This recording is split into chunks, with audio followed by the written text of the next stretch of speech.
Alors,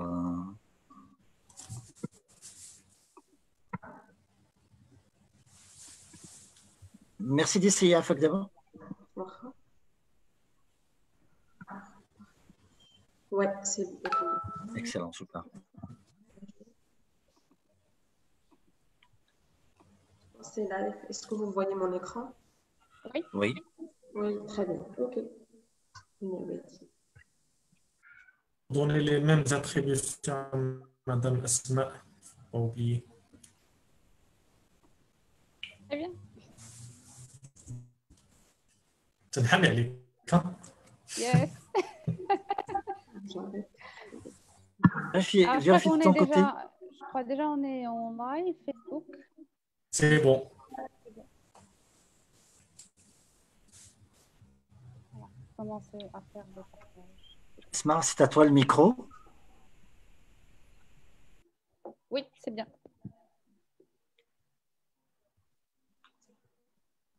Je crois qu'on démarre, c'est bon? J'ai le go? On va attendre. Moi, je propose qu'on attend 5 minutes. Là, il est 16h, 16h, et on est à 15 participants sur Zoom. On va attendre 5 minutes si ça ne vous dérange pas. Avec plaisir. OK. Entre-temps, moi, je veux juste dire un petit coucou à quelques personnes que je vois un petit peu dans Avec les plaisir, bien sûr. ouais. C'est Khadar et Jihan. Enfin, merci d'être là et voilà.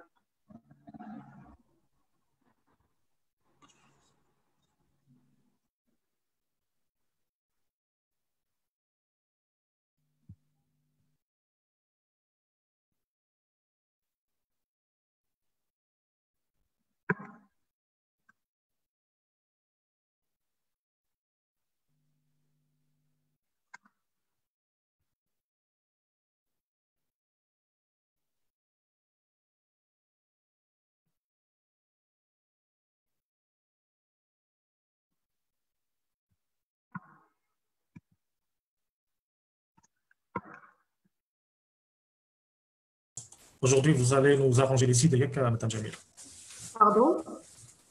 Aujourd'hui, vous allez nous arranger les idées. Je vais essayer en tout cas de mettre un petit peu de sens et surtout apporter de nouvelles idées. Surtout ça, je vais essayer d'ouvrir votre esprit sur les opportunités, on va dire, post-Covid. Quelques-unes. Inch'Allah. Inch'Allah, Inch'Allah. Parce que c'est ça, l'idée, c'est que tout le monde sort avec des pistes ou des éléments qui vont leur aider à changer des choses, surtout post-Covid.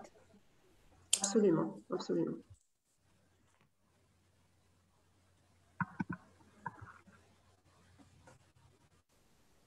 Ah, je vais regarder.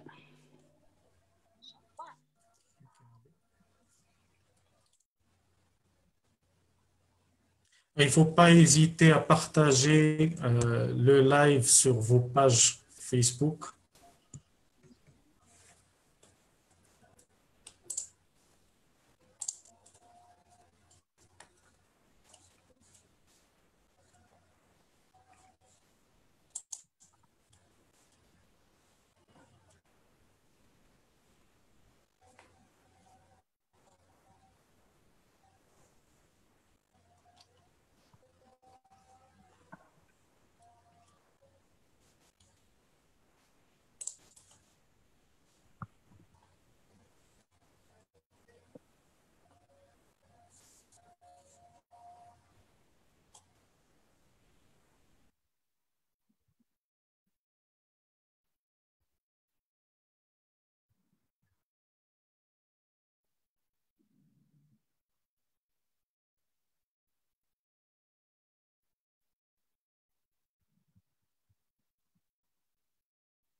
Asma, si tu le permets, je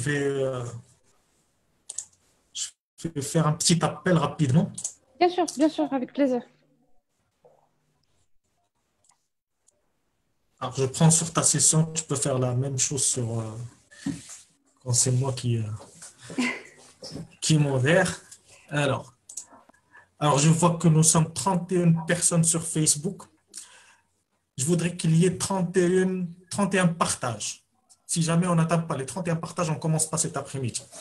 Je crois on fait la conférence en privé.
Alors, je répondrai à Madame Jihan pour le comment faire le partage. C'est simple, vous pouvez visiter la page Facebook du Club des dirigeants et vous allez trouver le live et vous allez mettre tout simplement un partage, soit sur votre page ou sur un groupe, ou vous pouvez aussi lancer un watch party, ça veut dire vous pouvez regarder ensemble le partage qui a été fait. Voilà.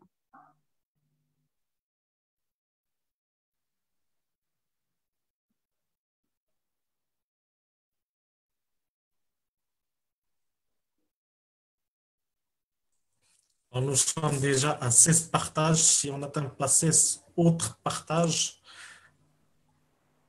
on tient On parole. attend d'attendre les 16 partages avant de démarrer.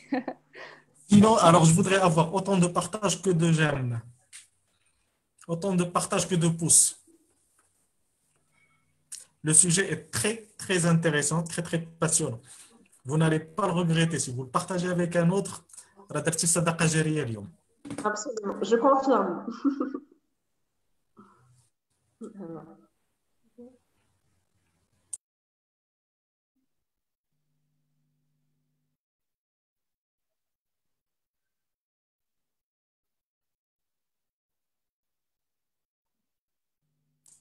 Et pour les partages, je m'adresse aussi aux gens qui sont avec nous sur Zoom. En majorité, vous avez des profils Facebook. Je vous invite à partager le lien du live Facebook sur vos pages respectives. Merci beaucoup. Cela nous encourage à organiser d'autres événements pour vous. Et ça prouve aussi que ce que nous faisons vous plaît.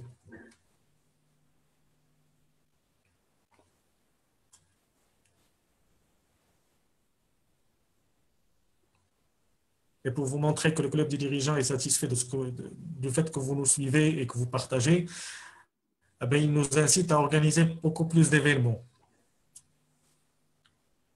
Je veux voir des pouces.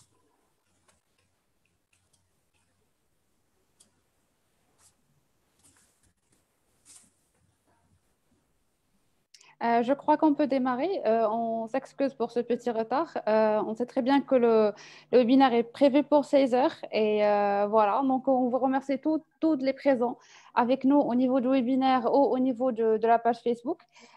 Au nom du Club des dirigeants et au nom principalement de la commission formation accompagnement, on tient à vous remercier parce que votre présence et vos suivis, vos likes, vos posts nous donnent plus de motivation à travailler sur d'autres sujets et à partager d'autres skills parce que le partage reste l'une des valeurs socles du club de dirigeants en tant que leader du marché, en tant qu'associé leader du marché dans le networking. Alors aujourd'hui, on va traiter un sujet très intéressant pour tous les entrepreneurs, pour tous les porteurs de projets, c'est le design thinking à l'ère du Covid. comment on peut utiliser cette technologie pour ceux qui savent déjà, ceux qui savent c'est quoi un design thinking, comment je peux le mettre en place, comment je peux l'intégrer pour créer et générer des opportunités. Donc aujourd'hui, on veut que vous sortez avec des éléments qui vont vous aider dans vos stratégies, dans vos activités. Et pour ça, on a avec nous Madame Jamila Hadri, qu'on remercie beaucoup d'avoir accepté notre invitation. Madame Jamila, elle est consultante en management d'innovation. Et je vous donne la parole pour vous présenter plus et bien sûr nous présenter à la thématique. Et par la suite, on restera ouvert à toutes vos questions, vos interactions. N'hésitez pas à poser parce qu'on est là pour répondre à vos besoins ou pour répondre à vos demandes d'éclaircissement. Merci à vous tous. Merci Asma. En tout cas, moi, ça me fait plaisir d'être aujourd'hui parmi vous, d'animer justement cette session sur le design thinking et comment il peut justement aider ou accompagner les entreprises à surmonter la phase, surtout post-Covid.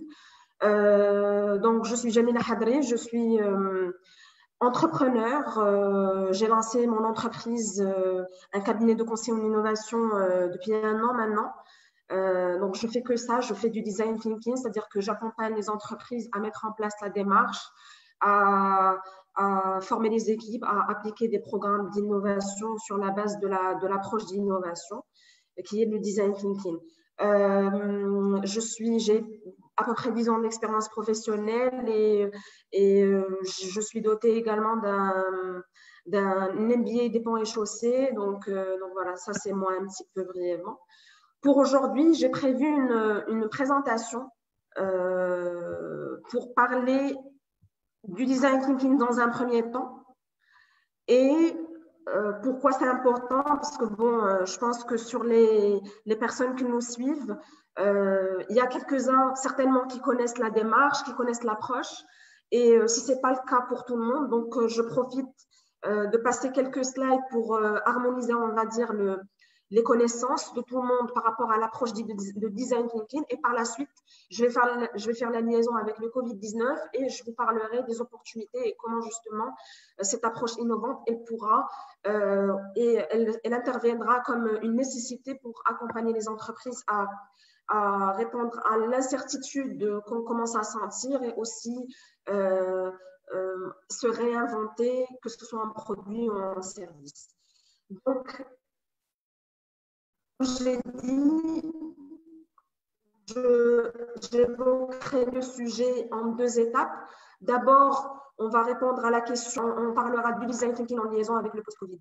Pour comprendre le design thinking, première chose, je voudrais dire que le design thinking, bon, au contraire de ce qu'a dit Asma, ce n'est pas une technologie, c'est une approche innovante de résolution surtout de problèmes. Elle réussit depuis plusieurs années maintenant et elle a fait ses preuves beaucoup à l'international. Elle commence à rentrer sur le marché marocain depuis un petit peu de temps, qu'on commence à voir et on commence à parler du design thinking. Les entreprises sollicitent d'appliquer la démarche en interne. Pourquoi? Parce qu'elle a fait ses preuves à l'international. Et je voudrais commencer déjà par des exemples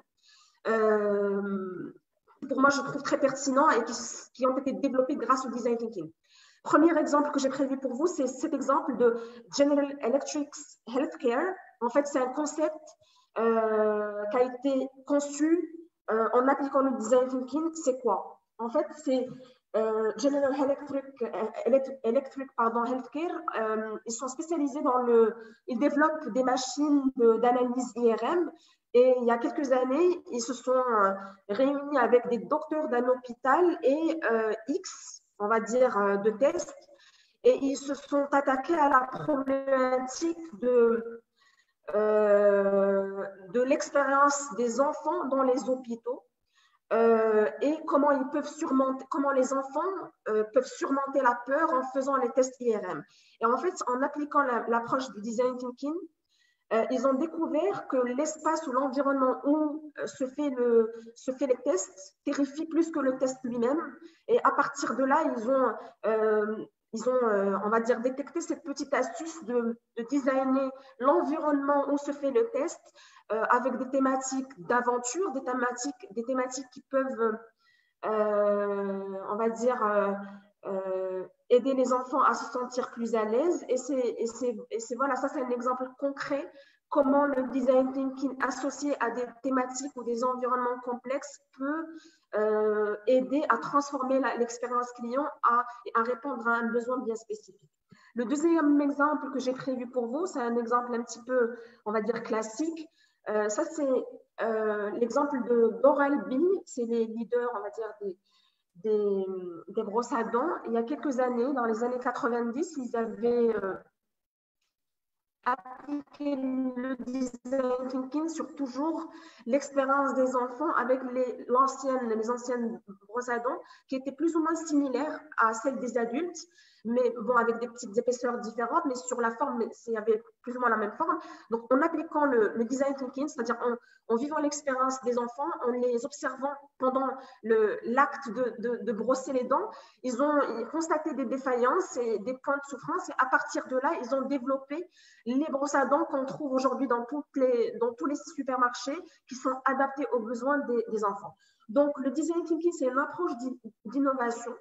Si on veut on va dire la définir, donc c'est une approche d'innovation ou de résolution des problèmes centrée sur l'humain. Elle se base beaucoup sur la créativité, sur la créativité pour trouver des solutions innovantes. Le design thinking, c'est une approche, on va dire, qui permet de comprendre les besoins de l'utilisateur pour concevoir des solutions adaptées. Elle se base sur l'observation de terrain pour sortir les vrais problèmes et à partir de là, développer les bonnes solutions. C'est une démarche également qui met le client ou l'utilisateur au centre de la réflexion, au premier rang, et tourne, on va dire, la création autour du client. Et en troisième point, le design thinking, en fait, c'est une démarche, on va dire, c'est une démarche qui permet de cerner ou définir les vrais problèmes, au lieu de rester coincé ou rester, on va dire, focalisé sur ce qu'on sait et sur notre façon de voir les problèmes. Alors que quand on fait l'observation de terrain, on consulte les clients et on analyse et on observe leur expérience client, on a plus de chances et d'opportunités à déceler le vrai problème et en tout cas le bien cadré. Le design thinking, aujourd'hui, il apporte surtout aux entreprises la possibilité d'intégrer un troisième critère ou un troisième levier d'évaluation des projets innovants. Classiquement, on a souvent les deux critères principaux, la faisabilité et la viabilité. C'est-à-dire qu'un projet, pour qu'il soit adapté ou qu'il soit approuvé en interne chez une entreprise, on a tendance à voir est-ce qu'il est faisable, c'est-à-dire est-ce qu'on a les capacités internes pour le développer, est-ce qu'on a les moyens pour le faire, et aussi est-ce qu'il apporte une efficacité économique, c'est-à-dire est-ce qu'il nous apporte de l'argent, est-ce qu'on peut créer un business model pour le lancer qui est valable. En revanche, le design thinking apporte une troisième dimension qui est la dimension de désirabilité pour donner la possibilité aux entreprises de trouver la bonne solution qui est à la fois faisable, apporte de l'argent et aussi désirable, c'est-à-dire qu'elle répond à un marché client et elle répond à un vrai besoin. Donc voilà, donc le design thinking, il apporte cette troisième dimension qui est la désirabilité. Le design thinking, c'est une approche innovante qui se traduit en un processus de 5 étapes. D'accord? Ce processus-là, en 5 étapes, moi, je préfère toujours le réduire, on va dire, à 3 grandes phases. Pour moi, le design thinking, c'est d'abord une première phase de recherche utilisateur où on trouve les 2 premières étapes du processus normal, c'est-à-dire on trouve la première étape de la compréhension, on trouve la définition du problème. Quand on démarre le design thinking, on fait de la recherche utilisateur, c'est-à-dire qu'on diverge pour faire de l'empathie, pour comprendre notre utilisateur, notre cible, les personnes à qui on essaye de créer de la valeur, leurs besoins, leurs frustrations, leurs attentes également, à travers une observation de terrain, à travers des interviews. Après, en deuxième étape de définition de problème, on converge encore une fois pour réduire le champ du projet du design thinking et se concentrer sur un seul problème de tout ce qu'on a détecté, on va dire, dans la première étape d'empathie, et de définir ce qu'on appelle un angle d'attaque. Une fois on fait ça, on commence la troisième étape qui est, on va dire, équivalente à la phase 2 pour moi, qui est la recherche d'idées. Et là, on converge encore une fois pour collecter le maximum d'idées possibles qui sont capables d'éventuellement répondre aux besoins qu'on a déjà définis et à la problématique qu'on a définie. Une fois on converge, on définit le maximum d'idées et d'alternatives de solutions, on reconverge pour se concentrer sur une seule solution qu'on prototype en quatrième étape et qu'on teste vers la fin du processus du design thinking. Donc, voilà, ça c'est le processus global. Donc, il est, comme j'ai dit, en 5 étapes. On fait d'abord de l'empathie, ensuite on définit le problème, on fait de la génération d'idées, on prototype et on teste. Le design thinking, pour moi, il s'associe à 3 éléments majeurs. D'abord, de l'empathie, c'est-à-dire on essaye au début de comprendre les gens pour lesquels on crée de la valeur, leurs besoins, leurs attentes, comment ils interagissent avec notre produit et notre service, l'expérience offerte autour de ce produit ou service et comment ils vivent cette expérience-là. Ensuite, une fois on fait ça, on définit, on a le deuxième élément qui entre en jeu, c'est la créativité. Avec la créativité, on arrive à définir ou identifier le maximum d'alternatives, d'idées ou de solutions. Et surtout, avec la créativité, on essaie d'aller au-delà de l'évidence pour sortir avec des choses innovantes. Le troisième élément qui est pour moi aussi très important, c'est l'apprentissage. Avec le prototypage et le test, à la fin, le design thinking permet de trouver le plus tôt possible des solutions qui répondent à un besoin et qui sont faisables et qui sont appréciées par le client et apprendre plus vite. C'est-à-dire que si on teste et ça ne marche pas, on revient, on reprototype, on remodifie et on revient vers le client pour tester. Donc, voilà, donc le design thinking, il encourage ou il se base sur ces 3 éléments, l'empathie, la créativité et l'apprentissage. Maintenant, le design thinking est surtout, c'est un processus d'itération et itératif. En fait, son avantage, ou ce qui permet, il donne la possibilité aux entreprises de maximiser ou d'optimiser le budget d'investissement, c'est-à-dire on fait des projets de design thinking pour définir un vrai problème, prototyper, tester, et si ça ne marche pas, ce n'est pas grave. On n'aurait pas investi beaucoup d'argent et on n'aurait pas perdu économiquement. C'est-à-dire que le design thinking, c'est un processus qui est là, itératif, qui nous permet de tester plusieurs fois et faire plusieurs itérations jusqu'au moment où on trouve la bonne solution qui répond à la problématique initiale et qui est validée par le client à la fin. Et à partir de là, on met l'argent et on investit pour créer le vrai prototype et pour la mettre en place réellement. Alors, maintenant, je vais essayer de rentrer un petit peu en détail dans chacune des étapes du design thinking. Juste en gros, pour vous donner un petit peu, pour vous donner envie et pour vous expliquer comment chacune de ces étapes-là fonctionne. Pour l'étape plutôt de l'empathie, donc c'est l'étape qui nécessite qu'on aille sur le terrain. Donc là, j'aime beaucoup commencer par cette illustration. Donc là, c'est un designer ou c'est, on va dire, un cadre d'entreprise qui estime que son target market va aimer son produit. Alors que là, question évidente de ses clients, de ses collègues, ils lui disent est-ce que vous êtes sûr, est-ce que vraiment votre produit va va être apprécié par votre clientèle cible. Et vu qu'il hésitait, donc là, il y a un autre collègue qui lui dit, mais vas-y, fonce, sors du bureau et va chercher l'information. Donc là, qu'est-ce que j'essaie de vous dire? Tout simplement, en faisant une approche de design thinking, votre client n'a pas forcément les mêmes besoins que vous. Vous n'êtes pas forcément représentatif de tous les profils clients qui sont présents sur le marché. Donc, allez sur le terrain parce que votre client, il est sur le terrain, il n'est pas dans votre bureau, il n'est pas un collègue, il n'est pas un collègue. Donc, comment on fait de l'empathie? Faire de la recherche utilisateur.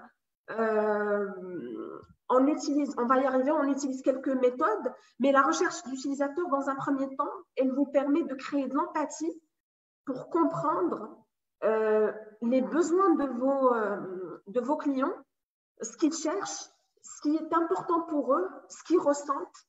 Il vous permet également de définir les besoins que ces personnes-là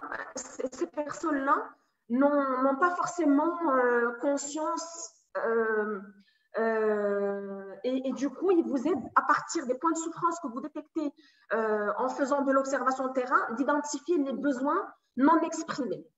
Le design thinking avec la phase empathie, il vous permet d'identifier les bons utilisateurs à cibler, ce qu'on appelle les personas, et il vous permet de découvrir leurs émotions et qui guident leur comportement pendant toute l'expérience client avec votre produit ou service. Maintenant, comment faire de l'empathie? En général, on utilise des méthodes d'observation qualitative qui sont beaucoup renforcées par de la documentation visuelle, c'est-à-dire qu'on utilise des photos, on reprend un petit peu les cotations ou les mots qui ont été exprimés par les utilisateurs pendant les entretiens, pendant l'observation. On essaie de faire beaucoup de visuels pour créer et réviser les personas et développer de l'empathie pour l'utilisateur. Alors, ce que je voudrais là, à ce niveau, vous conseiller en tant qu'expert du design thinking, c'est que quand vous entamez une étape d'empathie, essayez d'oublier un petit peu votre background, votre façon de voir le problème ou le produit, mais concentrez-vous plutôt sur le client et comment il interagit avec votre produit ou service. Passez du temps à observer. Passer du temps également à observer pas forcément le client normal, mais aussi le client extrême. Je m'explique, c'est-à-dire que si vous êtes, par exemple, vous êtes une équipe qui travaille chez une entreprise qui développe des machines de sport, allez chercher comment le vieux qui fait encore du sport, comment il interagit avec votre produit, quels sont ses points de souffrance, comment il vit l'expérience. Donc, allez chercher cet utilisateur extrême également pour sortir d'autres types d'input ou d'informations. Et surtout, comme je l'ai dit, n'ayez pas de préjugés. Détachez-vous de vos connaissances et concentrez-vous sur l'observation. En deuxième étape, donc une fois on fait de l'empathie, la deuxième étape, c'est la définition du point of view ou l'angle d'attaque. Cette étape-là, elle nous permet de synthétiser le travail qui a été fait au début dans l'étape d'initiation d'empathie et de cadrer le défi du reste du projet du design thinking et de définir ce qu'on appelle un angle d'attaque. Un angle d'attaque, généralement, on utilise l'outil, ce qu'on appelle les how might we's, c'est-à-dire on le transforme en format de question pour comment pourrions-nous, et là, dans le comment pourrions-nous, on essaie de transformer les problèmes qu'on a trouvés dans la phase d'empathie en opportunités de solution.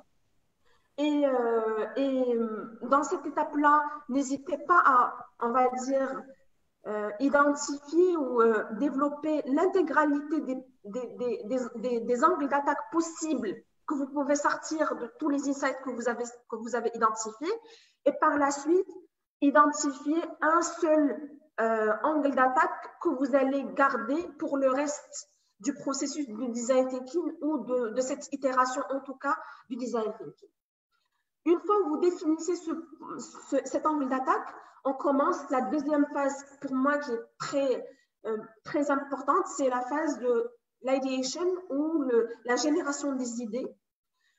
Cette phase-là, elle nous permet d'aller au-delà de l'évident, c'est-à-dire être fou dans la génération des idées, chercher de la quantité dans un premier temps, chercher des solutions, que ce soit possible ou pas possible, mais en tout cas, essayer d'être le plus, on va dire, quantitatif dans le nombre d'idées. Et une fois on fait ce travail-là,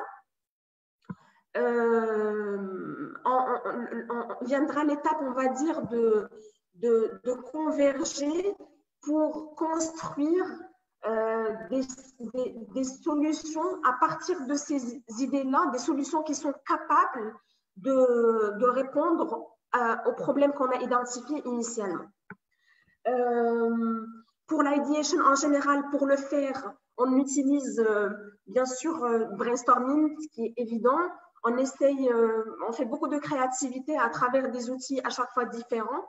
On utilise beaucoup de visuels, on va dire des ateliers visuels pour donner vie à ces idées-là, pour les sketcher et voir à quoi ils ressemblent sur un papier avant de passer à l'étape du prototype. Une fois on fait ça, on sélectionne une solution, on passe à l'étape du prototypage. Pour le prototypage, en fait, c'est une quatrième étape qui permet de donner vie à l'idée qui a été sélectionnée. Un prototype, il peut prendre plusieurs formes. Ça peut être un post-it, ça peut être, comme j'ai mentionné sur la slide, ça peut être un objet, ça peut être un jeu de rôle, ça peut être un storyboard. Et là, j'ai mis dans la photo, juste à côté, je vous ai mis la photo on va dire, des lunettes 3D avant et après. Une photo de moi quand j'ai essayé les lunettes 3D pour la première fois. Et bien avant, une photo qui illustre comment cette lunette 3D a été conçue grâce au design thinking. Et comme vous voyez sur la photo, ils n'ont pas créé un prototype, on va dire, technologique dès le premier point, mais au début, ils ont juste utilisé de la matière, ils ont utilisé des tissus, un téléphone pour simuler la forme d'une lunette 3D. L'avantage de cette phase de prototypage, en fait, elle permet plusieurs choses. Elle vous permet de gagner en empathie, c'est-à-dire elle vous permet de comprendre en profondeur comment votre idée pourra éventuellement répondre à la problématique initiale.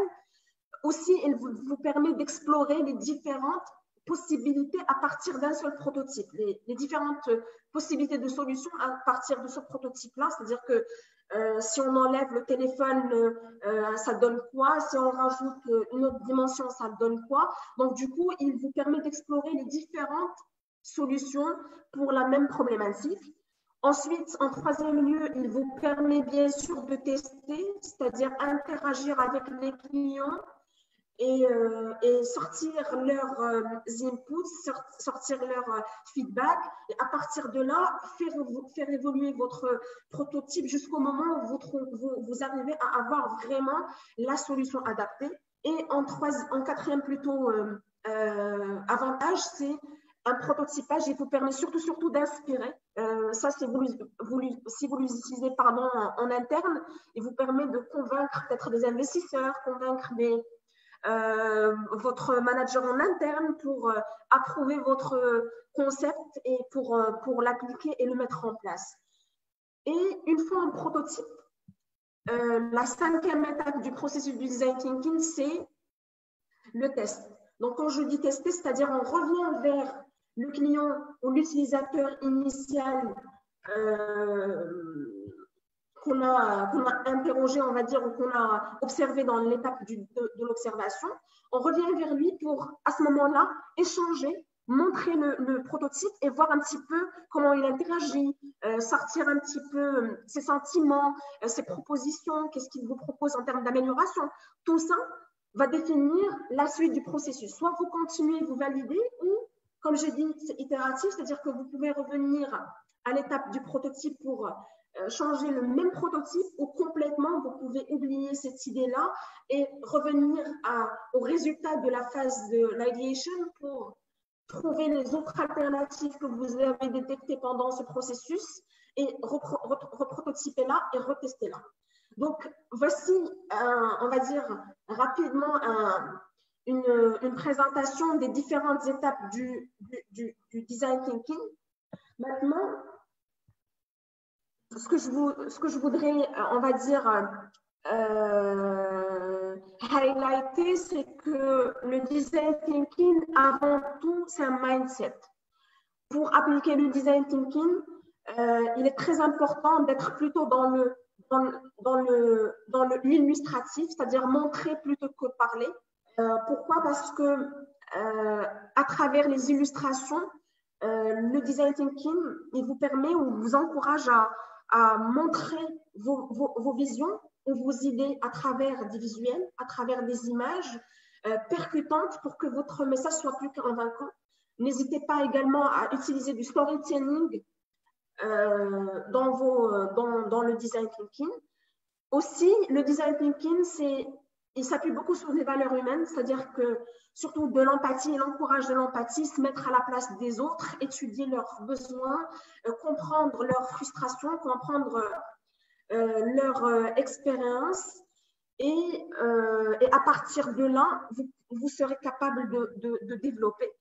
En troisième lieu, le design thinking encourage la clarté, et en définissant un seul point d'attaque, il vous encourage à garder une ligne cohérente pendant toutes les autres étapes, de la garder en face et de la considérer à chaque fois, que ce soit en termes d'idées, c'est-à-dire se poser à chaque fois les questions, est-ce que cette idée sélectionnée, elle va répondre à notre angle d'attaque ou pas?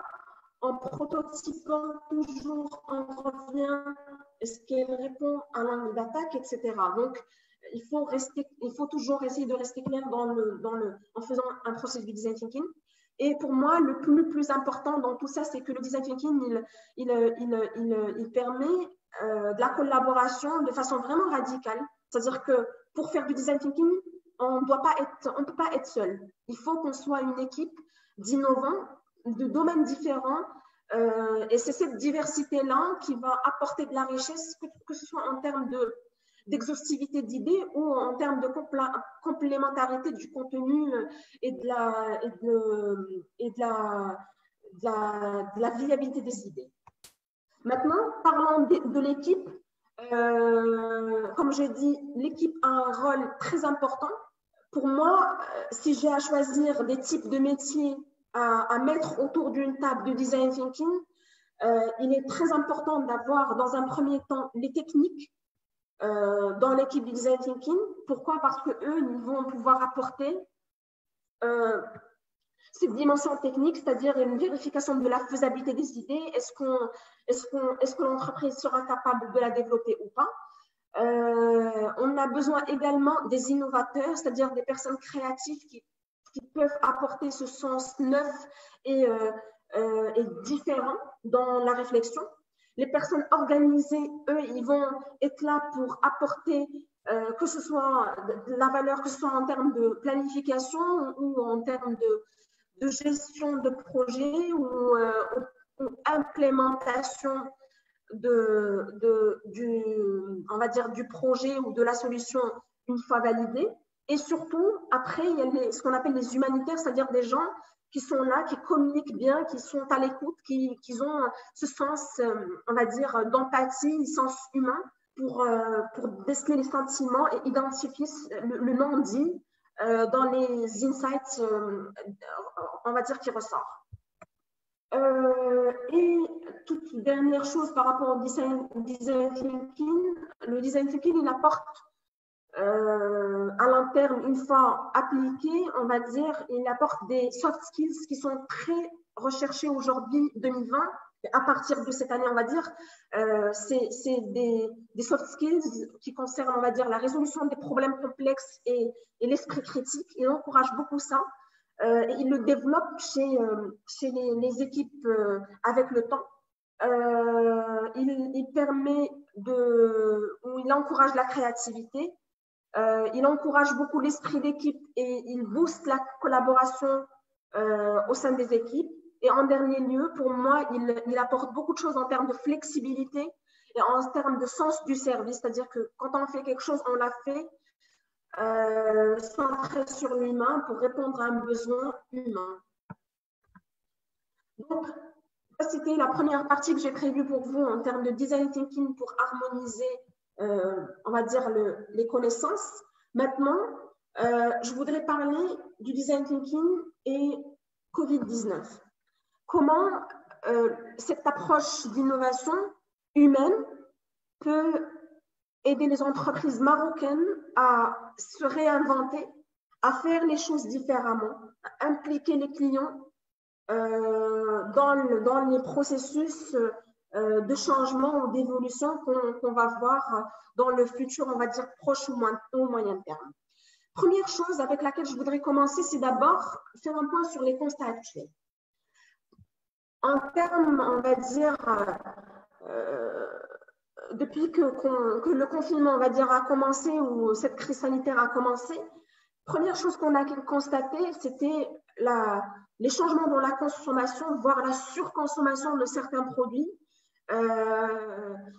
Et ça, c'est pas unique. Là, j'ai l'exemple dans la slide, c'est pas unique forcément à l'exemple qu'on a vu aux États-Unis, mais sur le marché marocain, dès qu'on avait le confinement, on avait tous constaté l'excès de consommation ou d'achat des produits de base. Aussi, on a constaté l'arrêt d'activité de l'autre côté de certaines industries, l'arrêt complet, on va dire, comme ce qu'on sait tous pour l'aérien. On a également constaté l'émergence du digital dans des domaines un petit peu surprenants, comme l'éducation. On n'était pas tous sûrs qu'un jour on y arrivera, mais finalement on l'a fait, on l'a réussi. L'éducation se fait à travers les outils digitaux. On a aussi constaté le télétravail qui a permis, pas forcément pour la majorité des entreprises, mais pour une bonne partie des entreprises à continuer à travailler, à opérer en mode télétravail. On a également constaté l'émergence de nouvelles activités qui n'étaient pas là avant, comme les masques. Donc, le Covid, pendant le confinement, il a opéré des changements. Maintenant, la question, comment, après Covid, ça va bouger, comment ça évoluera. Et en parlant de ça, pour moi, il y a une chose qui est sûre, c'est qu'après Covid, il y a un nouveau normal qui va être là et qu'il va falloir instaurer.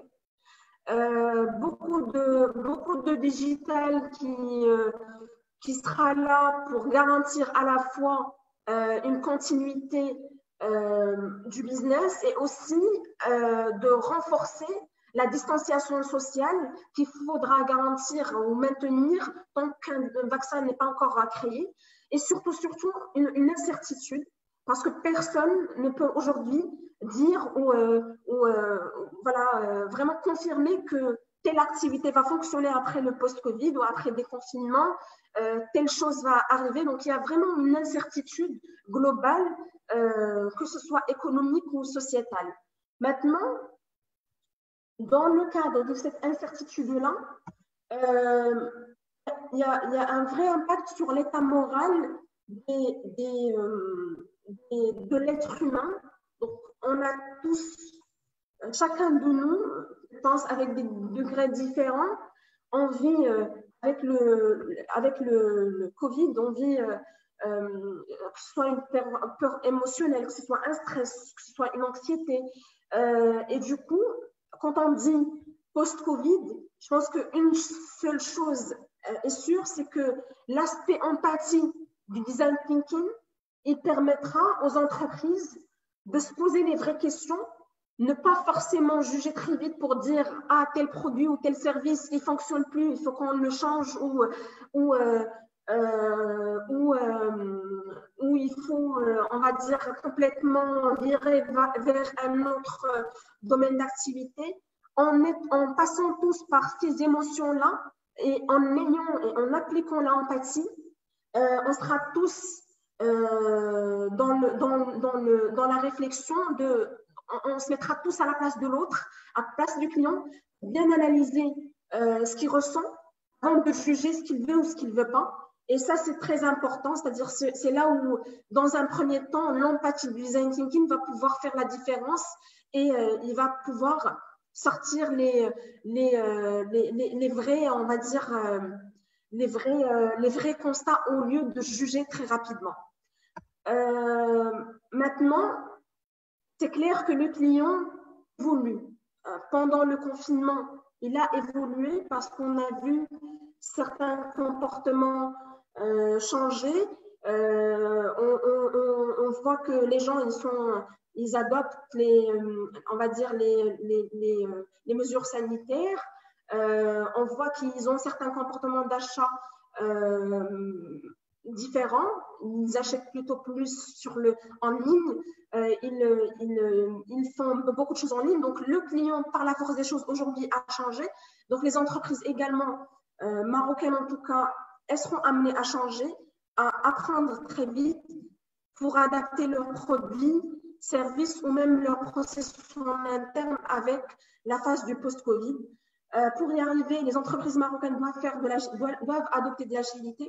Et pour y arriver, moi personnellement, je ne pense pas que les approches traditionnelles, elles resteront pertinentes. C'est pour ça qu'à mon avis, une approche comme le design thinking fera la différence et elle permettra aux entreprises de construire les solutions et les produits de demain à partir d'une vraie compréhension du client aujourd'hui, de ses attentes et aussi d'adopter beaucoup d'empathie pour comprendre ses états d'âme et son état moral et de le prendre en considération avant de décider d'aller vers tel ou tel produit. Maintenant, comment le design thinking va aider les entreprises à évoluer post-Covid? Il va permettre aux entreprises d'appliquer ou on va dire de comprendre un peu la complexité des changements qui vont apparaître à partir du déconfinement. Il va, comme j'ai dit, renforcer l'empathie. Surtout, il va permettre aux entreprises d'intégrer les clients autour de la réflexion. Avant, on lançait un produit, on faisait du marketing et on essayait on va dire, de toucher beaucoup de personnes. Aujourd'hui, je pense que le plus important, c'est de se poser la vraie question. Comment aujourd'hui ce client, que ce soit existant ou nouveau qu'on voudrait toucher, comment il se comporte? Quels sont ses besoins? Quels sont ses points de souffrance? L'intégrer dans la réflexion et à partir de là, agir. Le design thinking permettra de l'agilité et apportera beaucoup de choses en termes de créativité pour identifier des solutions innovantes et aller au-delà de l'évident. Concrètement, comment le design thinking peut intervenir dans les métiers d'une entreprise? Il peut l'aider à améliorer les expériences clients, à adapter leurs produits, à créer ce que moi j'ai mis là, des services 2.0, aussi adapter leur processus interne et surtout, il pourra, on va dire, supporter et accompagner les projets de transformation digitale qui vont être, on va dire, plus renforcés à partir du post-Covid. J'ai mis quelques exemples pour vous ici, juste pour ouvrir un petit peu votre esprit sur des choses que le design thinking permettra de créer pour la phase déconfinement, après déconfinement. Donc là, j'ai mis pour vous des exemples. Donc la première partie, ce que vous voyez côté, on va dire, gauche, ça c'est un petit outil de livraison qui a été créé par par un restaurant, par un groupe de restaurateurs à San Francisco. C'est un système de livraison qui permet de livrer des produits du restaurant au livreur sans contact humain. Et du côté droit, ça c'est un accessoire 3D qui permet d'ouvrir des portes avec uniquement les bras sans bien sûr toucher, ce qui minimise le risque de contamination si jamais il y a une propagation, s'il y a un virus dans l'espace de travail. Aussi, j'ai mis un deuxième exemple sur les opportunités, par exemple, si on voudrait dire, en appliquant le design thinking pour une entreprise qui fait du B2B, comment elle peut évoluer son mode de commerce post-Covid. Donc là, pour les opportunités qui pourra justement y avoir, c'est pourquoi pas passer les clients en ligne, prendre soin des clients actuels et aussi leur entourage, s'assurer que les plateformes e-commerce de ces entreprises-là répondent aux besoins des clients, mettre en place les mesures sanitaires pour protéger à la fois les clients et les employés, et surtout voir toutes les opportunités pour déployer, on va dire, les boutiques ou les plateformes en ligne sur de nouveaux marchés, de nouvelles régions. Pour résumer tout ce que j'ai dit pendant la dernière demi-heure, appliquer le design thinking post-Covid, pour moi, c'est un must-be. Les entreprises, elles doivent le faire, elles doivent réfléchir à ça parce qu'il apportera cet aspect humain, cette considération du client et de l'utilisateur final, son état d'âme, comment il interagit avec le produit, le service, comment il vit l'expérience avant de trouver voilà, les possibilités d'amélioration. Donc, pour l'appliquer, je l'ai résumé rapidement en 3 étapes, toujours design thinking.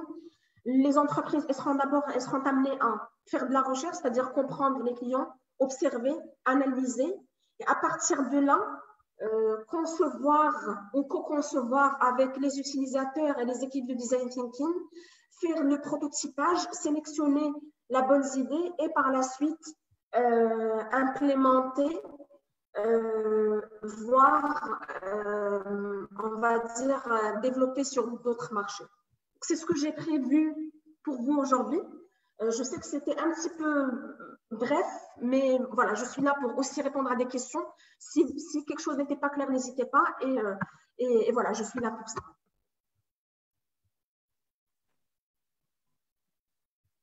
Merci beaucoup, Madame Jamila, pour la présentation. Une présentation très riche en termes d'informations, de nouvelles définitions, de nouvelles choses qu'aujourd'hui, j'espère que nos dirigeants ou toutes les personnes qui sont en train de nous suivre vont les appliquer. Maintenant, on va ouvrir le panel à la discussion. Donc, si vous avez des questions, donc ceux qui sont en train de nous suivre au niveau du Zoom, il suffit de lever la main si vous avez une question en direct. Sinon, n'hésitez pas à utiliser le chat pour partager vos éventuels besoins d'éclaircissement. Sinon, entre-temps, je vais essayer de partager aussi les différentes questions qui sont au niveau de la page Facebook. On a une première question, Madame Jamila, qui nous vient de Madame Selwa. Elle se demande quelle est la distinction déjà entre le design thinking et les autres méthodes classiques qu'on a sur le marché, à savoir les études de marché ou le processus d'innovation habituel. Ok. La différence, elle est toute simple. Elle est dans la concentration ou la concentration sur le client. Dans une étude de marché, on fait un questionnaire, on le diffuse avec bien sûr les différentes méthodes qu'on sait. Et par la suite, on fait le résultat, on analyse juste les chiffres, etc. Et à partir de là, on sort avec des solutions et des pistes d'amélioration. Alors que le design thinking, dans la phase d'empathie, ce qu'on fait surtout, c'est de l'observation de terrain avant de faire un entretien de vive voix. Ce qu'on fait, c'est qu'on descend sur le terrain, on voit les espaces où les clients interagissent avec nos services et clients, et on commence juste avec l'observation. Quand je dis observation, on voit comment comment ils réagissent, comment leur visage, on va dire, se décompose quand ils voient quelque chose qui n'est pas bien. Et à partir de là, on enregistre les émotions. Et à partir des émotions-là, on arrive à identifier les points de souffrance qu'on utilise comme base pour trouver des solutions innovantes. Deuxième chose aussi que je voudrais dire, le design thinking, il ne se concentre pas sur la solution depuis le début. Quand on démarre un processus de design thinking, on est plus sur la recherche du problème, comprendre qu'est-ce qui va mal. Et à partir de là, une fois on le fait, une fois on définit, c'est-à-dire on le dit toujours, si 50% si la problématique elle est bien définie, 50% de la solution elle a été déjà identifiée. Donc, le design thinking il est complètement différent. On utilise les études, on utilise les informations, on va dire chiffrées dans la phase empathie, mais elle vient en complémentaire, elle n'est pas majeure. Le plus majeur dans le design thinking, c'est plutôt toute l'étape de recherche qualitative qui nous permet de sortir des choses plus humaines que chiffrées sur l'expérience globale du client. Merci beaucoup. Et voilà. Voilà, merci. Donc, j'espère que ça a répondu à la question.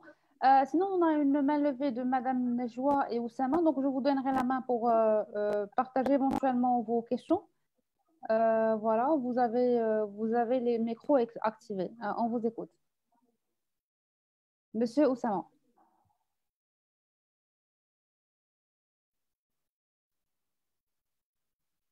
Entre-temps, je donnerai aussi la main à Madame Nejwa. Excusez-moi, Asma, je pense oui? que j'ai la question, il l'a posée sur le Q&A.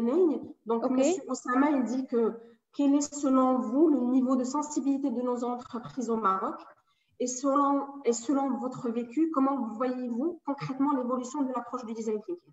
Alors, moi, je vais être très honnête et je vais partager un petit peu mon vécu. J'ai commencé depuis 1 an. Quand je me suis lancée, je sais qu'il y avait très peu de personnes qui connaissaient le design thinking, mais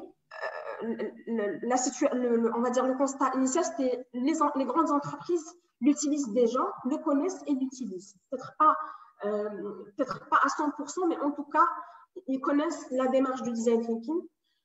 Ils font un travail de vulgarisation de la démarche.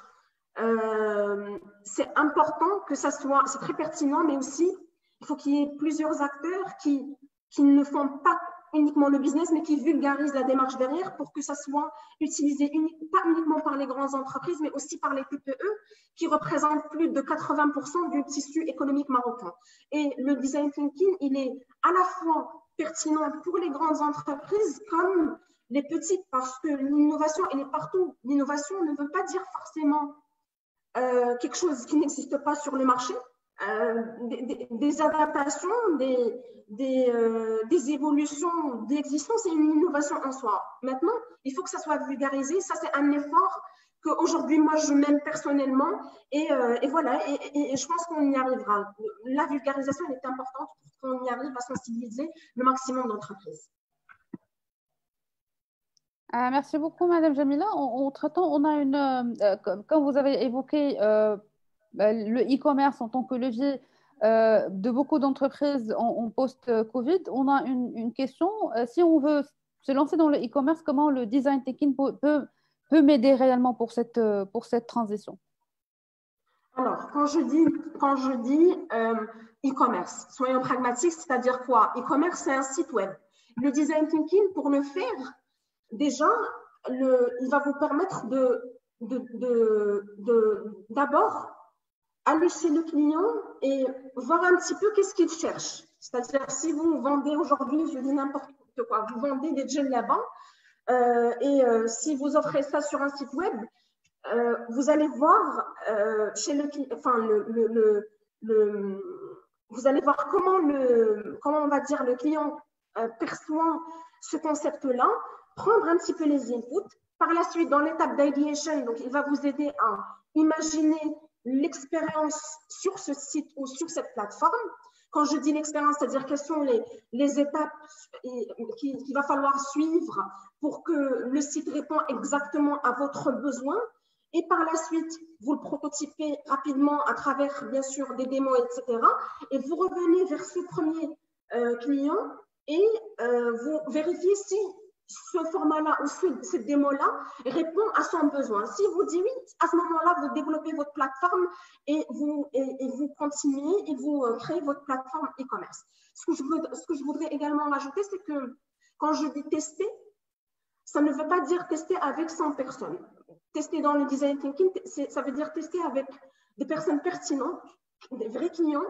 Il suffit d'avoir 5 ou 6, mais on va dire un panel diversifié. Ça vous permettra d'avoir des inputs différents, complémentaires, et ça pourra vous aider à vraiment évaluer la vraie, on va dire, les vrais feedbacks globaux de votre projet ou votre prototype vis-à-vis des clients. Voilà. Maintenant, si on revient à la partie du test, quand vous l'avez évoqué, la grande peur de pas mal d'entreprises ou de personnes, c'est de ne pas trouver le bon profil pour le test. Surtout qu'on est en train de vivre des comportements d'achat assez différents. Qu'est-ce que vous pouvez conseiller dans ce sens? Alors, pour s'assurer que c'est la bonne personne, c'est le bon profil qui va me permettre d'aller à la phase prochaine liée à le prototypage. Ok, très bien. Alors, dans la phase, avant de te répondre, je reparle la phase de l'empathie. Dans la phase d'empathie, quand on fait l'observation de terrain, l'une des choses, je ne l'ai pas évoqué en détail dans la présentation parce que ce n'était pas l'objectif, mais parmi les outils qu'on utilise dans le design thinking, c'est ce qu'on appelle un persona. Un persona, c'est quoi? C'est un profil fictif qui représente une typologie de clients qu'on a observé sur le terrain, qu'ils ont des besoins, des comportements d'achat similaires. Et ces personnes-là, qu'on va dire qu'on visualise dans un format de persona,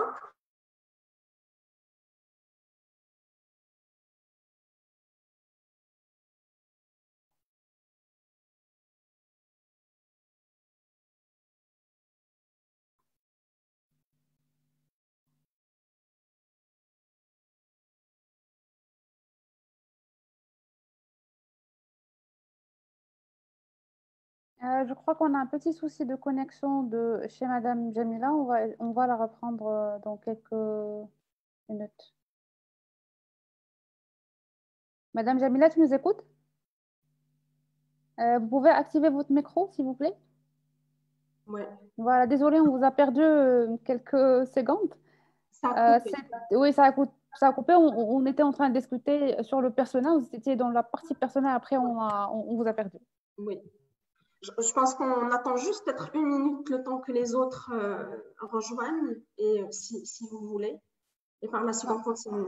Non, tout le monde est là. On vous a... Tout le monde est là. Ok, très tout bien. le monde est là. Donc, je disais, par rapport aux personas, donc ces personas-là qu'on identifie dans la phase d'empathie, on les utilise en phase finale de test pour choisir des personnes de ce type-là, de ce profil-là, et c'est avec eux qu'on interagit et qu'on teste notre prototype en 5e phase.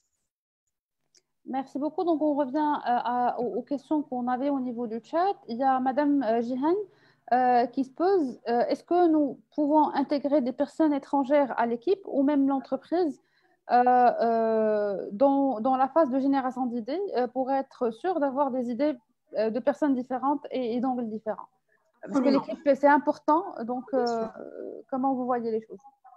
Alors, dans la phase d'ideation, on encourage beaucoup on va dire les entreprises à utiliser ou à faire appel déjà en interne à des personnes de métiers différents. Si on travaille sur une solution, il faut avoir bien sûr le IT man, il faut avoir le financier, le marketeur, l'agent terrain. Il faut avoir un échantillon de tout le monde parce que c'est dans cette diversité-là qu'on arrive à trouver des idées qui répondent à toute l'expérience client. Et aussi, on encourage les entreprises à inclure des clients dans la phase d'ideation. On utilise également des brainstorming pour faire de la recherche d'idées aussi dans des environnements en dehors des environnements similaires à notre entreprise, c'est-à-dire qu'on aille chercher des idées dans d'autres domaines d'activité pour agrandir un petit peu le champ de la réflexion et de la recherche d'idées. Donc oui, il faut intégrer des personnes de profils différents, de domaines différents, voire aussi des clients en faisant l'ideation. D'accord, merci beaucoup pour votre réponse. Je prendrai aussi une question que je trouve intéressante chez Youssef, qui veut avoir une visibilité claire pour comment le design thinking comme méthodologie peut être appliqué chez la TPE. Parce que réellement, le design thinking, c'est une notion très connue chez la start-up, etc. Maintenant, pour la TPE, sachant qu'une grande partie des TPE travaillent en individu ou en binôme, alors le rôle de l'équipe c'est approche important. Maintenant, si je suis devant une TPE qui, peut-être on a 2 personnes et qui vont démarrer et qui vont besoin d'une multitude d'équipes, qu'est-ce que vous leur conseillez pour une bonne réalisation de cette démarche? Alors, je réponds déjà par dire que oui, c'est possible de mettre en place le design thinking chez une TPE. Le design thinking n'est pas forcément réservé aux grandes structures. Ça, c'est vraiment les freins, on va dire, psychologiques qui nous laissent penser que c'est pas possible. Le design thinking, c'est un mindset. C'est 5 étapes. Sur n'importe quelle problématique, avec 2, 3 personnes, on le fait. Maintenant, pour une TPE, vous dites qu'il y a 2 personnes. Mais 2 personnes en interne, il y a aussi le fournisseur, il y a le client, il y a certainement un écosystème autour d'une TPE qui peuvent être sollicités pour participer dans le design thinking. Et quand je dis participer, juste la phase de l'empathie, c'est-à-dire que si par exemple, un fournisseur ne peut pas se déplacer et faire la réunion, bien sûr, il y a plusieurs moyens pour qu'on le sollicite et pour qu'on essaye de l'impliquer dans le raisonnement et voir un petit peu comment il peut nous aider dans la réflexion. Qu'est-ce que je voulais dire d'autre? Pour les TPE, les problématiques des TPE, elles sont, on va dire, aussi similaires que les grandes, c'est-à-dire que avec des échelles bien sûr différentes, mais le design thinking permettra aux entreprises ou aux TPE d'affiner leurs produits, d'affiner leurs services. Il pourra également les aider à retravailler les business models, à travailler les processus en interne.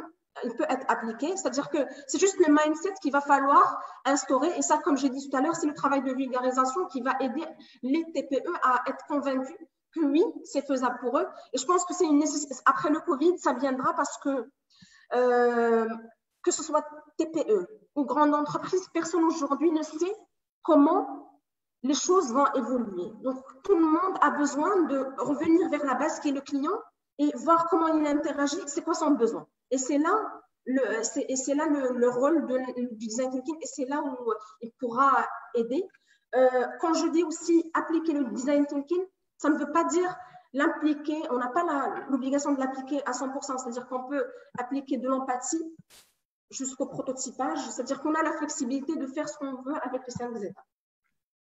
Le plus important, c'est de passer à l'action et ne pas se focaliser, se limiter à est-ce que c'est une petite structure, une grande structure, parce que l'outil ou la méthodologie reste adaptée à toutes les organisations et ça donne fruit. Et c'est le temps, vu qu'on est en train de vivre un changement radical de la consommation, du consommateur ou de persona.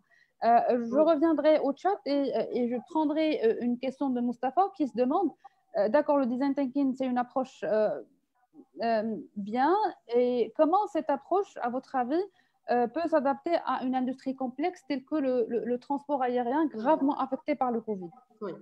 Alors, merci beaucoup, Monsieur Khadar, pour la question, parce que parmi les industries, on va dire, les plus touchées, c'est l'aérien à l'échelle internationale. Et le design thinking, aujourd'hui, en tout cas, quelques études le démontrent, et même les forecasts le démontrent, c'est que 50% des passagers 50 personnes, 50 personnes des personnes qui voyageaient refuseront de voyager, en tout cas en 2020. Donc déjà, le design thinking permettra aux transporteurs aériens, aux entreprises aériennes de travailler dans un premier temps sur l'expérience qui sera offerte aux clients qui vont voyager très rapidement post-Covid. C'est-à-dire, quand je dis expérience client, c'est-à-dire comment ils peuvent voyager tout en respectant l'aspect sanitaire et les aider on va dire, à identifier des innovations pour rendre cette expérience-là, on va dire, rassurante pour le client. Parce qu'aujourd'hui, le voyageur, ce qu'il cherche, c'est qu'il cherche bien sûr une expérience à l'aise, pas chère toujours, mais plutôt sécurisant. C'est-à-dire qu'il veut voyager sans qu'il soit contaminé. Et là, le design thinking, en faisant ce travail d'abord d'empathie pour ressortir le besoin client, il aidera les entreprises ou les compagnies aériennes à identifier les attentes de ces clients-là et par la suite les transformer ou les inclure dans tous les changements de process qui, par la force des choses, vont se faire et vont être adaptés par les entreprises, par les compagnies aériennes. J'espère que j'ai répondu à la question. Effectivement, et même je ne sais pas est-ce que c'est un résultat du design thinking ou pas, mais j'ai vu récemment une compagnie qui commence à vendre des places pour 2021. Donc, au lieu d'attendre 2020 et ce qui va sortir, ils sont en train de faire de la promotion pour été 2021, etc. Donc, je ne sais pas, est-ce que ça pourrait... c'est plutôt commercial qu'autre chose. Alors, on revient, on a une question de Iqbal qui se dit, en se basant sur votre expérience, comment vous voyez l'impact du design thinking sur le secteur bancaire et comment cette méthodologie peut l'aider à faire face à cette crise? Ok, merci beaucoup pour les questions. Alors, pour les banques, je sais que, on va dire, la majorité des entreprises aujourd'hui ou des banques appliquent du design thinking, pas forcément en interne, c'est-à-dire que je pense qu'il y a une ou deux qui l'appliquent en interne, sinon les autres.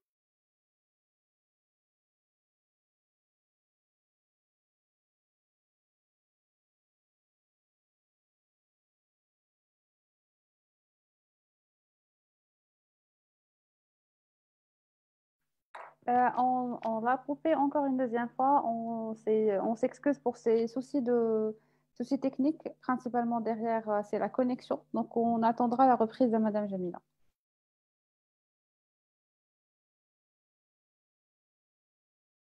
Entre-temps, n'hésitez pas à partager éventuellement vos différentes questions pour qu'on puisse les partager par la suite avec notre experte.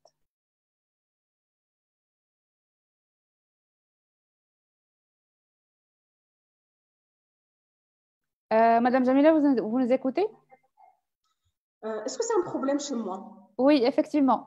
Effectivement, c'est sûrement un souci de connexion, mais c'est pas grave. On vous a repris. Désolée, je suis désolée pour tout le monde. Il n'y a pas de souci, il n'y a pas de souci. Donc, on était en train de discuter du secteur bancaire. Voilà. Donc, je disais, il y a quelques-unes qui l'appliquent en interne.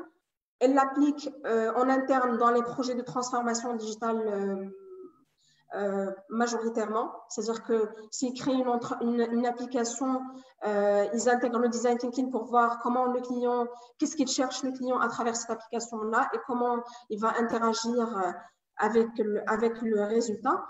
Et les autres, elles appliquent le design thinking sous format d'opinion innovation, c'est-à-dire pour animer les sessions on va dire, de travail avec les entrepreneurs ou les startups pour adapter ou sortir avec des solutions adaptées au contexte bancaire.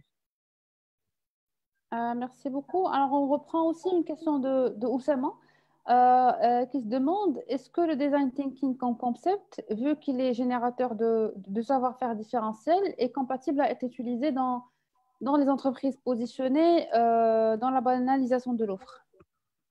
Moi, je n'ai pas très bien saisi la question. Je ne sais pas ce que... Voilà.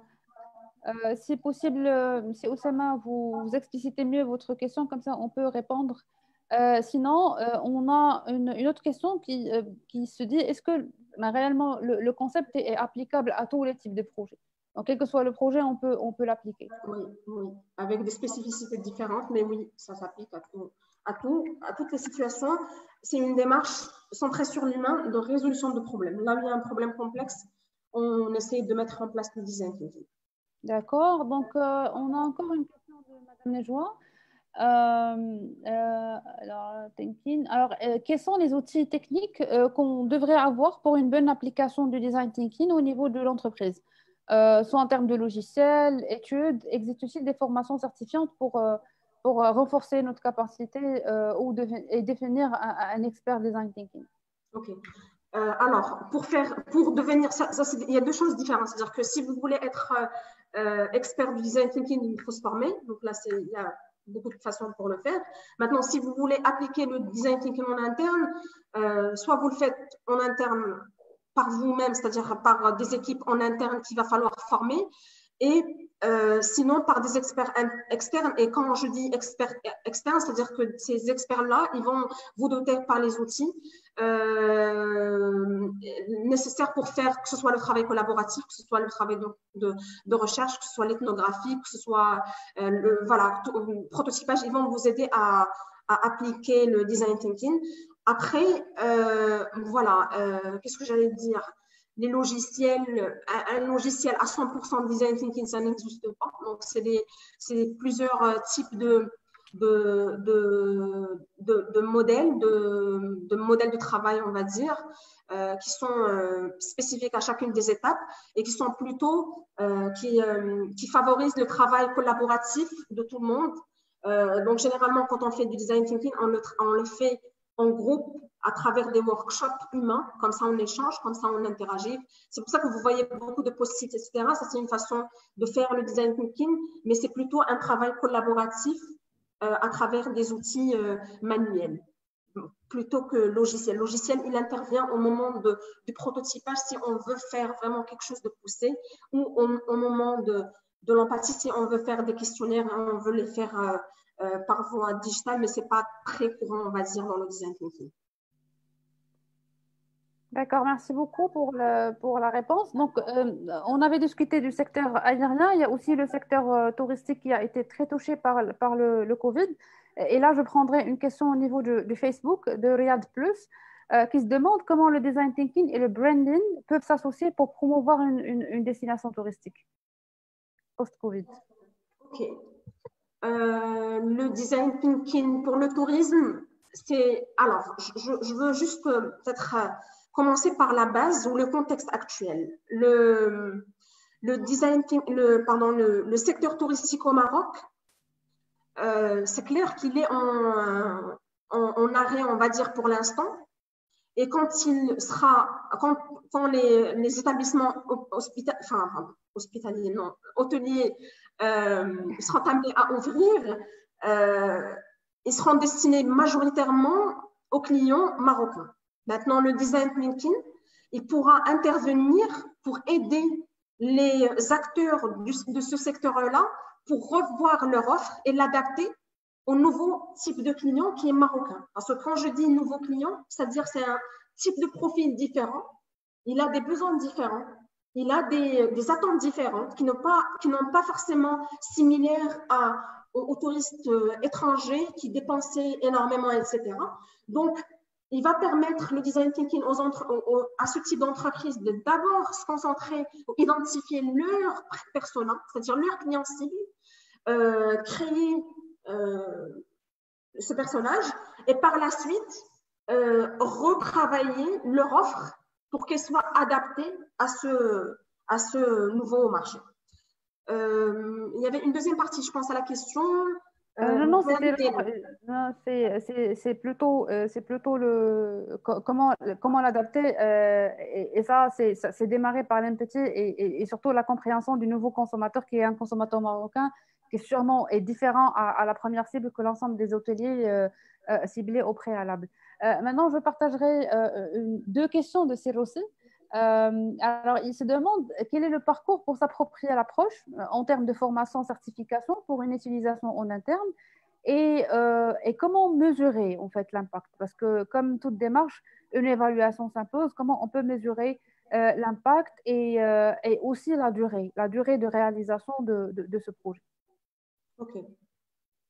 Alors, pour la première partie, c'est quoi le parcours pour se faire certifier Design Thinking? Le faire à l'international, le faire au Maroc. Je pense qu'il y a quelques-unes qui font les formations. Certifiantes, il faut vérifier, je ne suis pas sûre. Mais en tout cas, à l'international, il y a beaucoup d'organismes qui le font et qui sont certifiés. Pour mesurer l'impact et pour la durée, déjà sur la durée, le design thinking, pour le faire, généralement, il faut être sur des itérations de 5 jours maximum, c'est-à-dire que 5 jours, on fait les 5 étapes, on le fait, on teste. Si ça marche, c'est très bien, on peut pousser encore la solution vers le next step. Sinon, on change. Donc, ça se fait à travers des itérations avec des périodes très réduites. Et pour mesurer l'impact, moi, je dirais, il y a 2 types d'impact qu'il pourrait y avoir en mettant en place le design thinking. Déjà, on va dire l'impact comment je vais dire,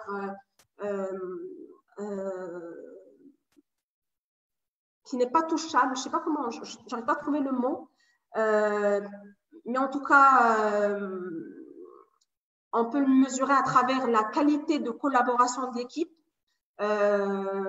l'esprit de créativité, l'esprit on va dire, l'esprit d'équipe au sein de l'entreprise. Donc, s'il évolue, c'est-à-dire que vraiment la démarche, elle apporte de la valeur à l'entreprise et elle permet d'évoluer la culture d'innovation au sein de l'entreprise. Donc, ça, c'est de 1. De 2, mesurer par la qualité des idées et par le nombre de projets qui ont été lancés grâce à l'application du design thinking. Qu'est-ce que j'allais rajouter d'autre?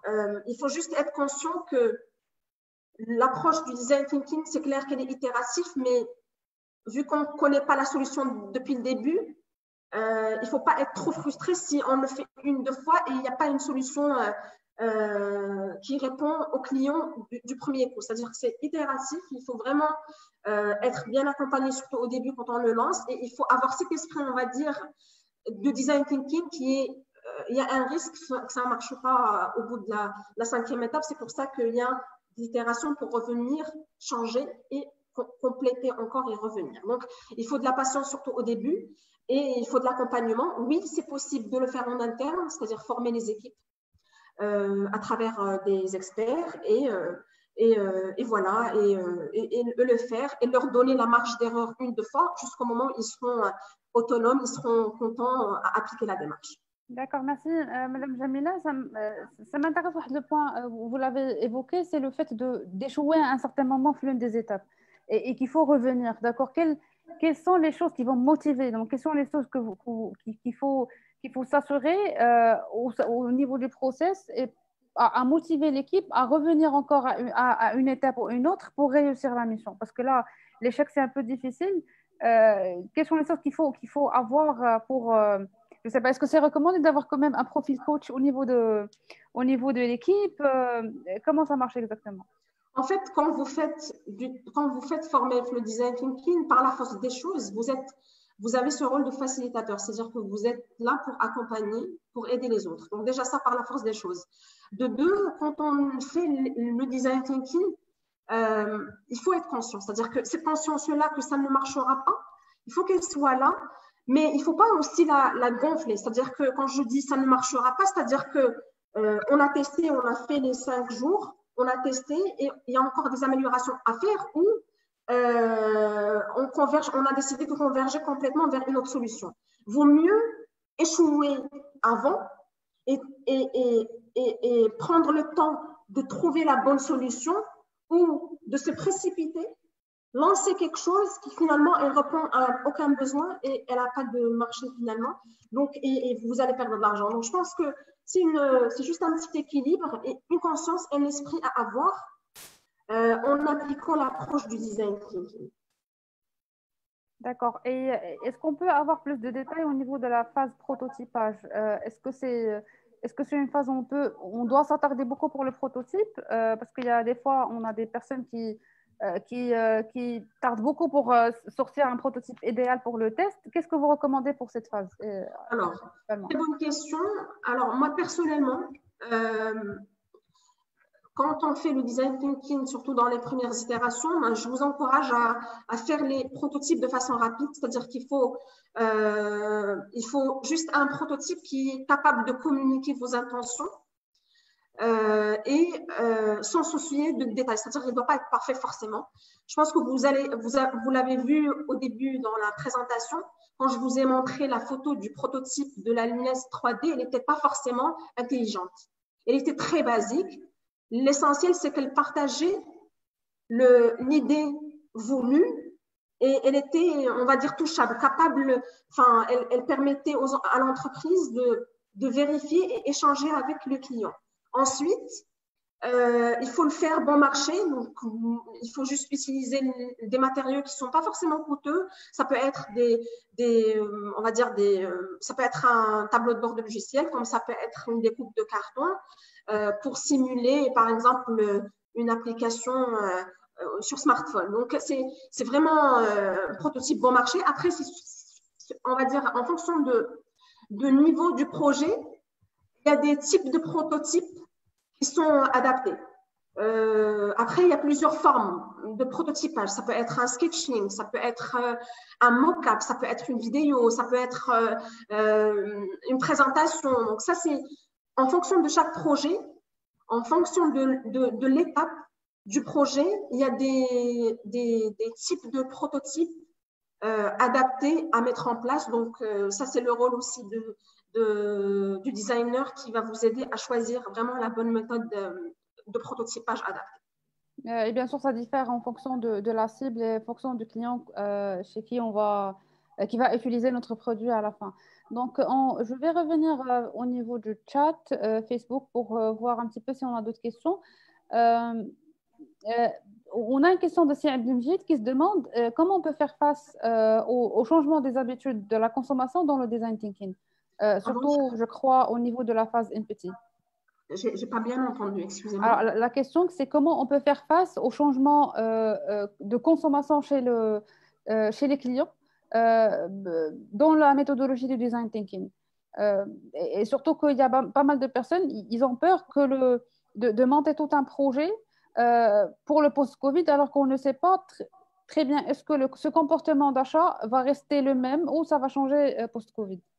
C'est pour ça que j'ai dit tout à l'heure, le design thinking, il faut le lancer avec le déconfinement, prendre le temps à faire de l'empathie pour comprendre les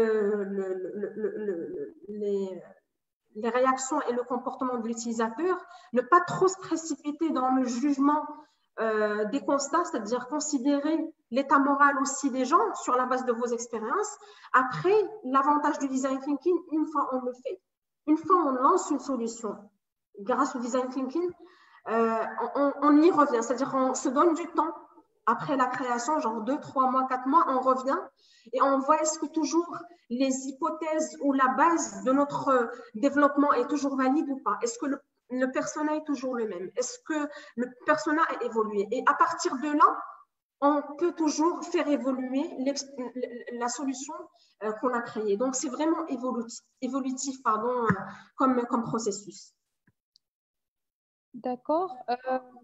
On a aussi une question de Abdelwahed Jembari au niveau de Facebook. Il se demande est-ce qu'il y a des exemples de mise en place de digital dans la relation client? Comment utiliser le design thinking? Je ne peux pas donner, je pense qu'il y a quelques-unes, je ne peux pas donner des noms extraits, enfin des noms spécifiques, mais il y a une des banques sur le marché marocain qui applique le design thinking et qui développe des solutions grâce à ça. Donc, oui, c'est possible de le faire et de sortir avec des solutions vraiment innovantes ou des applications. Il faut juste se lancer, c'est-à-dire que il faut vraiment essayer Et voilà, donc il donne du résultat, c'est sûr. En tout cas, il y a des entreprises qui l'appliquent. D'accord, donc je ne crois pas qu'on a d'autres questions. Est-ce que je vous demande si vous avez d'autres besoins ou d'autres questions, n'hésitez pas à les partager au niveau du chat. Sinon, moi personnellement, est-ce qu'il n'y a pas je pensais à une solution digitale. Est-ce que le design thinking n'est pas digitalisé quelque part? Est-ce qu'il y a un process digital pour ça? Écoute, est-ce qu'il y a un processus digital? Oui et non, c'est-à-dire qu'il y a des plateformes collaboratives qui permettent de faire le processus de design thinking. Oui, il y en a. Faire de l'empathie à travers une solution digitale, pour moi, à mon avis, ça n'engage que moi, ça n'a pas de sens dans le sens où l'empathie, c'est question d'observation terrain. Et si on perd ça, on n'est plus dans le design thinking, on est plutôt sur autre chose, c'est-à-dire à digital thinking ou autre chose. Mais comment faire, désolé de vous interrompre à ce stade, mais comment faire alors que la majorité vit cette situation de confinement, etc., et que pour faire l'empathie, c'est plus le terrain. Est-ce que, d'une manière explicite, on leur dit temporiser le temps que vous ayez une visibilité sur le terrain, ou on peut faire des choses bien avant? C'est juste pour adapter le design thinking par rapport à la situation que la majorité est en train de vivre. Alors, moi, je dirais temporiser jusqu'à ce qu'il y ait le déconfinement. Si vous lancez dès maintenant et vous commencez à préjuger, vous êtes déjà mal parti. Il faut il faut que le déconfinement soit là, commencer à sortir les constats, bien sûr avec toute la sécurité sanitaire, etc., pour avoir les bonnes informations qui remontent. Si vous vous précipitez, vous allez peut-être passer à côté des choses et des opportunités ou de problèmes réels qui seront constatés. Parce que même aujourd'hui, on va dire le comportement aujourd'hui qu'on a des consommateurs, ceux qui achètent en ligne par exemple, on n'est pas sûr qu'ils vont continuer d'acheter en ligne après le déconfinement. Et vice-versa et l'inverse. Donc du coup, si vous allez commencer dès maintenant et à faire de l'empathie et sortir des inputs et considérer que c'est vraiment figé, pour moi, vous passez à côté d'autres opportunités. Donc, qu'est-ce que vous conseillez à ce stade? C'est c'est plutôt un renforcement de capacité pour comprendre au mieux le design thinking avant qu'il l'adopte par la suite. Parce qu'il y a des personnes, je ne sais pas, est-ce que c'est forcément du terrain? Est-ce qu'on ne peut pas récupérer l'information en ligne? C'est juste pour ne pas, pour que toutes les personnes qui sont en train de nous suivre ne se disent pas que d'accord, c'est bien, mais je vais l'adopter après. Quelles sont les choses qu'ils doivent faire peut-être d'ici les 3 semaines qu'on a encore pour adopter cette méthodologie? Alors, il peut commencer par des petits questionnaires, mais il faut laisser le reste de l'empathie au déconfinement. C'est-à-dire que l'observation de terrain et comment le client va interagir avec son produit et son service, comment il va évoluer. Est-ce qu'il y a d'autres craintes? Par exemple, je vais dire n'importe quoi. Alors, si on prend par exemple l'exemple d'un restaurant, okay, il y a beaucoup de restaurateurs qui sont aujourd'hui, qui ferment aujourd'hui. Et si on leur demande, on leur dit, allez-y, lancez la démarche de design thinking, ils vont faire des questionnaires digitales, leurs clients vont leur dire, OK, nous, on est à la recherche de tel produit, on est à la recherche de tel produit, on veut un espace de 1 mètre, blablabla. Après, s'il fait tout un développement et tout un schéma pour le post-Covid sans flexibilité, à mon sens, il n'aura pas l'image globale et la vision globale des vrais besoins. Parce que les besoins constatés aujourd'hui, on est confinés, ils ne seront pas forcément les mêmes, ils ne seront pas forcément valables à 100% à partir du confinement, parce qu'on est, comme j'ai dit tout à l'heure dans la présentation, on est tous dans l'incertitude. Donc, renseignez-vous, je suis là à votre disposition si vous avez d'autres questions, mais lancez ça maintenant en passif doucement, déconfinement pour faire l'observation de terrain réel et sortir les vrais challenges et sortir les vrais constats et à partir de là développer. D'accord, merci beaucoup pour votre partage. Je prendrai la dernière question qu'on a au niveau du chat. et au niveau du Facebook, qui nous vient de chez Saïd. Alors, c'est toujours la même question d'évaluation. Comment peut-on décider que la technique du design thinking soit utile pour l'entreprise? On revient toujours à la question d'évaluation. Je pense que cette personne n'était pas là au début, mais comme j'ai dit tout à l'heure, on peut l'évaluer de deux manières, c'est-à-dire de façon immatérielle, en constatant comment l'application du design thinking impacte le niveau de collaboration entre les équipes en interne, comment il permet d'émerger des idées créatives, comment il permet de faire évoluer la culture d'entreprise vers une culture innovante et d'ouverture aussi. Et aussi d'un point de vue plutôt chiffré, quantitatif, en évaluant un petit peu le nombre de projets qui ont été créés et aussi l'impact financier de ces projets-là. C'est-à-dire que si on lance une application, est-ce qu'au bout d'un an et demi, 2 ans, elle répond aux retours à investissement qui ont été initialement calculés ou pas. Donc ça, c'est aussi une dimension financière qui, à un moment donné, elle vient.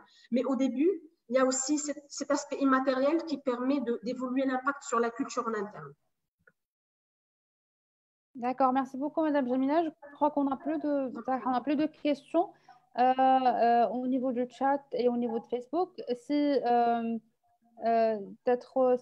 vous avez d'autres partages, n'hésitez pas.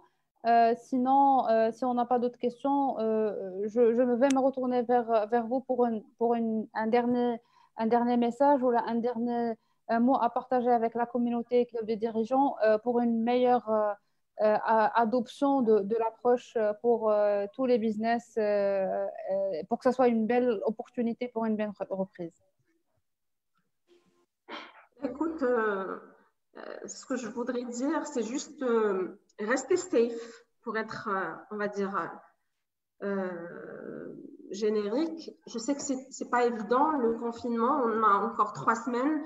Prenez les mesures qu'il faut de sécurité sanitaire depuis le début de confinement et réfléchissez vraiment, réellement à appliquer le design thinking parce qu'il va vous permettre d'avoir cette dimension humaine et cet aspect humain pour considérer les changements sur le client et par la suite réfléchissez comment vous pouvez vous adapter, comment vous pouvez encore changer votre faire évoluer, on va dire pas changer, mais faire évoluer vos services et vos produits avec le nouveau contexte. Oups. Très bien, très bien. Sur je ne sais pas si on a d'autres partages. C'est Driss, vous avez des choses à ajouter? Oui, je vois. Bonsoir tout le monde. Je vois juste qu'il y a 2 mains levées, je pense. Je ne sais pas si vous avez fait attention. Il y a Madame Fatima Zahra Zoubir et Monsieur Oussama Issaoui. On a déjà reçu la question de Oussama, donc on a répondu. Je ne sais pas si Fatima Zahra, je vais lui donner la main pour la parole, c'est une question. Bien sûr. Merci beaucoup, Cédric. Il n'y a pas de souci. Fatima Zahra, vous avez la parole. Vous m'entendez? Oui, on vous écoute. Je vous remercie tout d'abord pour ce webinaire, c'était très intéressant. Donc, je me présente, je suis Zoubir Fatima Zahra, je travaille à IBM, je suis project manager et je suis aussi facilitatrice de design thinking workshops. Et je voulais aussi rajouter un point, c'est que IBM, ils mettent à la disposition du public des badges gratuitement pendant cette période de confinement en ce qui concerne le design thinking. Donc, je vais partager avec vous le lien pour toutes les personnes qui sont intéressées d'explorer le design thinking et d'acquérir un badge en tant que design thinking practitioner. Merci beaucoup Fatima Zahra pour le partage. Donc, n'hésite pas à partager ça avec nous au niveau du chat et bien sûr, on va aussi partager le lien au niveau de notre communauté Facebook et les autres réseaux sociaux. Et réellement, ça fait plaisir que des entreprises socialement responsables mènent de telles mesures pour accompagner l'entrepreneuriat marocain à améliorer plus à travers le design thinking et sortir avec force après le Covid. Merci beaucoup, Fatima Zahra. Ah, de rien, avec grand plaisir. Donc, je le partage avec vous dans la conversation, c'est ça? Oui, et par la suite, on fera le partage au niveau des réseaux pour que la communauté Facebook peut aussi en bénéficier. Ok, ça marche.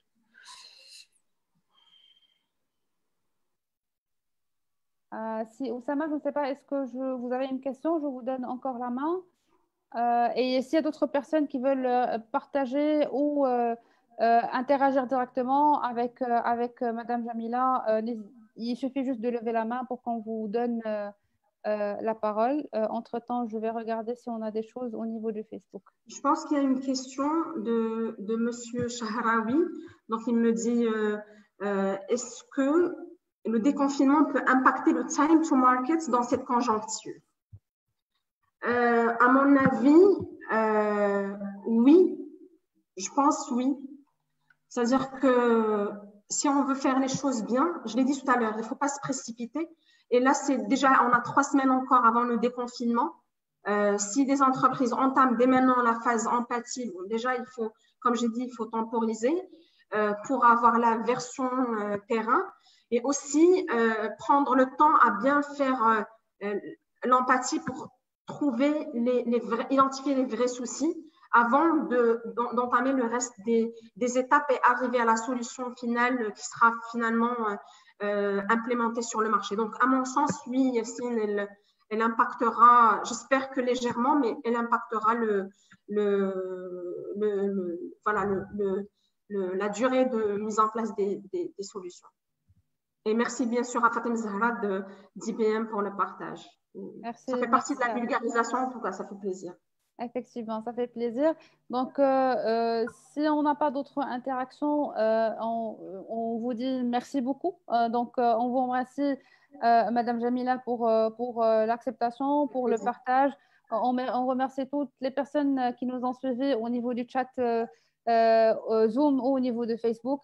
N'hésitez pas à suivre l'ensemble des webinaires que le Club des dirigeants est en train de